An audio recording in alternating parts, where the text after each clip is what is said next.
Memperkuat tim nasional, timnas merupakan kebanggaan tersendiri bagi seorang pesepak bola. Namun tak sedikit pemain pernah menolak panggilan tim nasional. Isu penolakan panggilan timnas akhir-akhir ini menghangat setelah beberapa waktu lalu PSSI mengumumkan bahwa Elkan Bagot menolak gabung dengan timnas Indonesia. Hal itu disampaikan langsung oleh Ketua Umum PSSI Muhammad Riyawan pada Jumat 22 Oktober 2021. Elkan Bagot, pemain naturalisasi kelahiran Bangkok, Thailand, Oktober 2002, langsung meminta maaf sambil menjelaskan situasinya. Pemain bertahan bertinggi badan 196 cm itu menjelaskan bahwa penolakan semata karena kondisi pandemi COVID-19. Setelah Elkan Bagot, terdapat sejumlah pemain yang pernah menolak panggilan timnas. Berikut ini adalah 5 daftarnya. 1. Craig Nyukolo.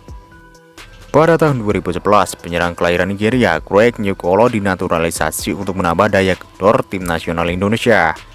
2 tahun setelah mengantongi status sebagai warga negara Indonesia, Craig yang bermain untuk Arema disebut menolak panggilan timnas.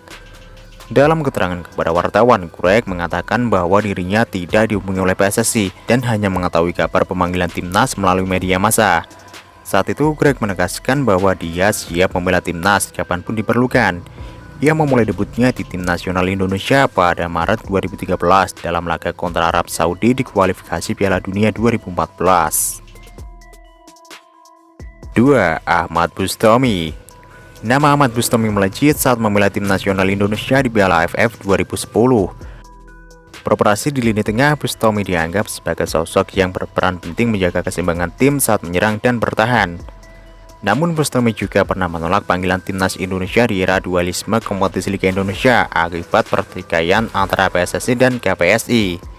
Kala itu dia sedang membela Mitra Kukar yang berlaga di ISL Indonesia Super League. 3. Zulkifli Syukur. Zulkifli Syukur memegang peranan penting di jantung pertahanan timnas Indonesia pada masanya. Salah satu penampilan yang paling diingat publik adalah di Piala AFF 2010. Saat kisru dualisme terjadi, Zulkifli sedang membela Mitra Kukar. Seperti halnya Ahmad Bustami, dia menjadi salah satu pemain top dari ISL yang menolak panggilan timnas Indonesia. 4. Atep Rizal. Atep Rizal menjadi salah satu pemain yang cukup disegani di timnas Indonesia. Sepanjang karirnya, ia mencetak 2 gol dari 10 penampilan dan 2 gol itu diborong di Piala AFF 2007. Ketika kisru dualisme PSSI terjadi, Atep sedang membela Persib Bandung. Persib awalnya bermain di IPL, Indonesia Premier League, lalu pindah ke ISL. Ketika ada panggilan timnas Indonesia, Atep menolaknya.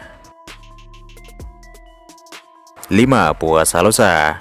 Buas Salosa dalam situasi berbeda ketika menolak panggilan timnas Indonesia. Pada tahun 2014 di era kepelatihan Alfred Riedel, Buas pernah menolak panggilan timnas karena alasan cedera.